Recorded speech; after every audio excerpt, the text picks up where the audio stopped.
The rise in the number of politicians defecting from one party to another has been blamed on the lack of internal democracy and the limited ability of opposition parties to compete with the incumbent.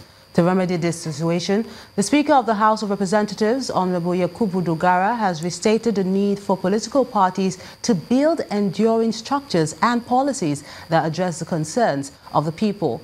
He was represented at the ongoing capacity building retreat for political parties by the National Institute for Strategic Studies in Abuja. Political parties are arguably very critical institutions in any electioneering process. Hence, analysts have often contended that there is a strong need to build their capacity. At this forum in Abuja, leaders of various political parties are gathered here with a view to building their capacity ahead of the 2019 general election. One after another, resource persons highlight the significance of building structures that ensure internal democracy in political parties. Most political parties are highly authoritarian and dictatorial. That's why you have imposition of candidates, which creates a lot of problems. You can't even disagree, and homogenization of views in a democracy is wrong. I believe that the future of Nigeria lies in building strong democratic institutions, including political parties. At the same time, however, I believe that institutions are products of leaders with a vision for the future and who need to abide by the ethics of government. Party defection is also identified as a major challenge that has bedeviled political parties here in Nigeria, which has led to weak opposition in the country. The following key gaps in Nigerian political parties were identified: lack of civility and insufficient inter-party dialogue. 4, lack of cohesion in political parties, leading to frequent cross-carpeting between parties. For political parties to be influential and effective actors in contributing to good governance, they must essentially start by promoting a culture of good governance through the entrenchment of inter-party democracy. So far, 67 registered political parties are expected to participate in the 2019 general election. But the continued existence of these political parties beyond 2019 will certainly depend on how much capacity they build. From politics to energy matters now, the Nigerian National Petroleum Corporation, NNPC, says it received a total of 4.95 trillion naira as fuel subsidy payment between 2006 and 2015. The NNPC Group Managing Director, Mr. Mekantu Baru, gave this information when he appeared before the Senate Committee on Petroleum Downstream, which is investigating subsidy payments to the agency. Our correspondent, Linda Akigwe, tells us more. In the wake of long queues at various petrol stations across the country between December 2017 and the last few weeks, Nigerians are worried about the way the country's oil resources are being managed. It is equally worrisome when Nigeria's state-owned oil company NNPC admitted that there are supply gaps as marketers have refused to import fuel, maintaining that the landing cost of fuel exceeds the federal government's 145 naira fixed pump price of the product. For the Senate, this investigative hearing is crucial to finding solutions to the years of fuel crisis and the opaque nature of Nigeria's oil industry. NNPC has collected a whopping sum of over 5 trillion naira for both imported and locally refined products from 2006 to 2016. It is therefore essential that Nigerians begin to understand the down operations of the NNPC. The managers of the country's oil sector give details of the subsidy regime, including how much the NNPC has received in subsidy payments. 5.1214 trillion naira as subsidy as approved by the regulatory agency Pt.3. It was only paid 4.9508 trillion. Is still being owed by the Federation 170.6 billion naira. The NNPC Finance Director maintains that the subsidy claims are genuine and duly certified by the regulatory agency, the Petroleum Products Pricing Regulatory Agency, Pt.3. The Senate panel is, however, asking the NNPC to come forward with more documentary evidence to substantiate its claims, especially details of the volume of fuel imported into the country during the period of the subsidy regime. The lawmakers are also demanding explanations over allegations that the NNPC fraudulently collected subsidy for locally refined products. Linda Akibe, Channels Television News. To more business-related stories now. Medview Airline has been explaining why its international operations have been challenged in the couple of weeks. Its Chief Executive Officer, Mr. Muna Bankole, at a media briefing in Lagos, said the airline needed to sort out issues with its partners, Euro-Atlantic, over the leasing of aircraft for its operations. The carrier also announced the suspension of its operations to Dubai till March the 25th. Ensuring that its operations are not swallowed by the recent challenges over its scheduled flights to London in the United Kingdom and Dubai in the United Arab Emirates is the reason for this meeting. I will limit my exposure. The management of one of Nigeria's leading flag carriers seeks to set the record straight. Inadequate equipment owing to issues with its European partner is at the center of the matter. It is imperative to say that we have issues with our European partner, that is specifically Euro-Atlantic. Over the aircraft we lease from them, from all indications, this aircraft has not been able to meet our requirement in providing necessary capacity.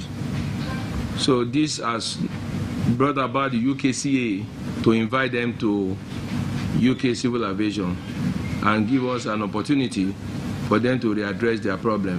While the carrier is reorganizing its international operations, it adds that the issue of indebtedness to UK authorities is not anywhere in the mix.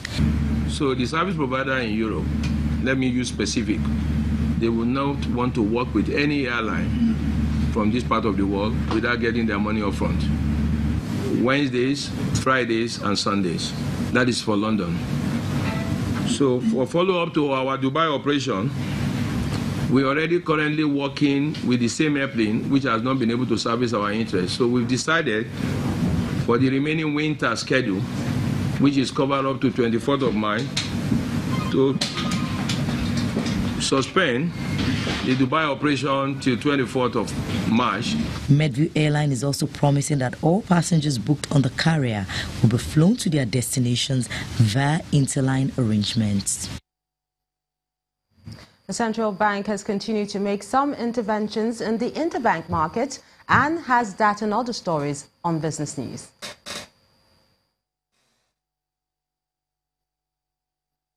You first. First Bank.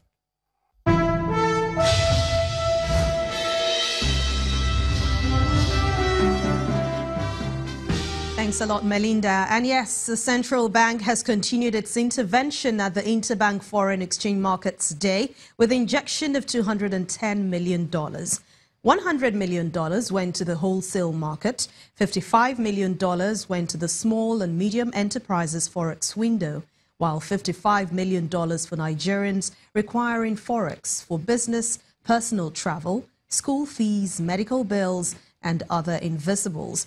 Meanwhile, the Naira remained stable against major currencies, exchanging for 362 against the dollar at the parallel market. Investment trading firm ARM Securities has released a new report. It says that Nigeria's fiscal deficit could range between 2.9 trillion and 4.8 trillion naira, but that's if the planned total expenditure of 8.6 trillion is fully implemented. The report doubts the full implementation of Budget 2018 as presented by the present administration.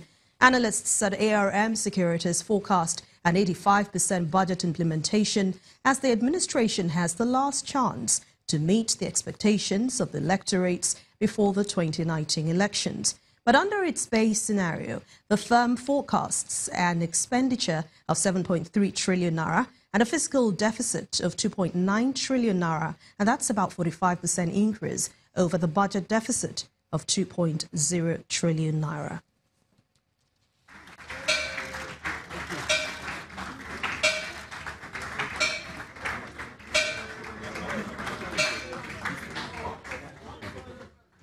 Well, that's coming from the U.S. Consul General, Mr. John Bray, who sounded the closing gong at the Nigerian Stock Exchange today. The United States says it is committed to expanding cooperation with Nigeria's private sector in areas of opportunity for economic development.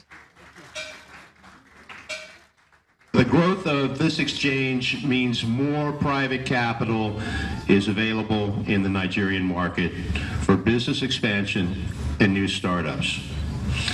And this translates into greater prosperity for Nigerians and growth and employment opportunities across the board.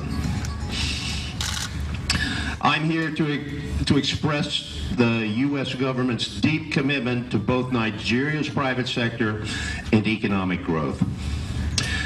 The U.S. government maintains a limited number of binational commission relationships with sovereign nations. These relationships, or these binational commissions, demonstrate the highest degree of friendship, trust, and cooperation.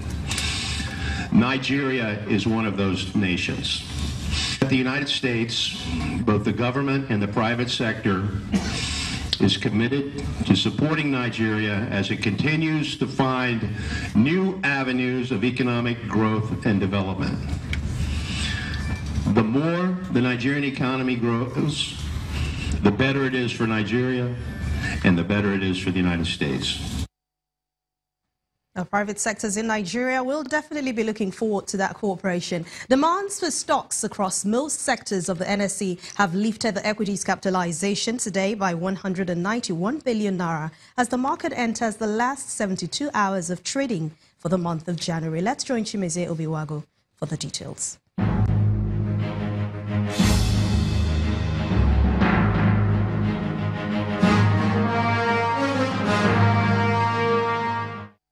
Hello and welcome to the Stock Market Report. A very good way to start the final week of January, I must say. Just as anticipated, the market commenced the new trading week in the green, up 1.22% back into the 44,000 mark. The industrial goods sector was a major contributor, following a 3.04% gain by Dangote Cement few minutes to the close of trade.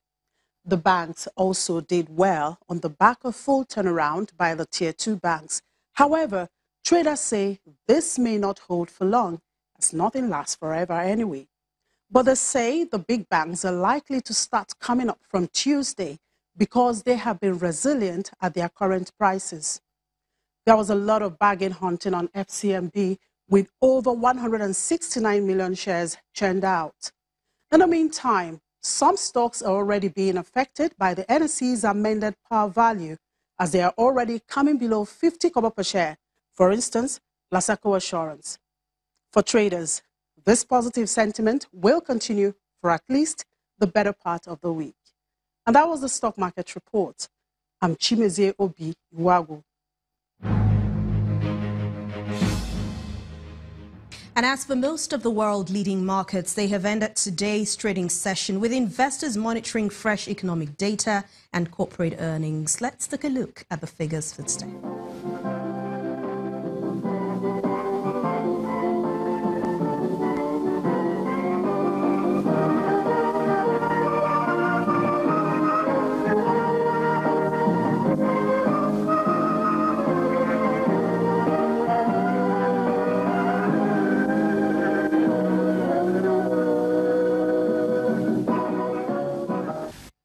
Thanks a lot for watching Business News Tonight. I'm Anne Nwawado. Take a short break now, and Melinda will be back with the rest of the news at 10.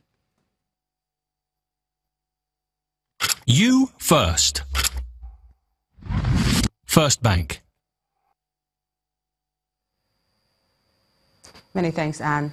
Still ahead on the news at 10. Spanish club Malaga signed Super Eagles forward Brownie Deye on loan in a bid to survive relegation from the La Liga. That's on Sports News. Stay with us.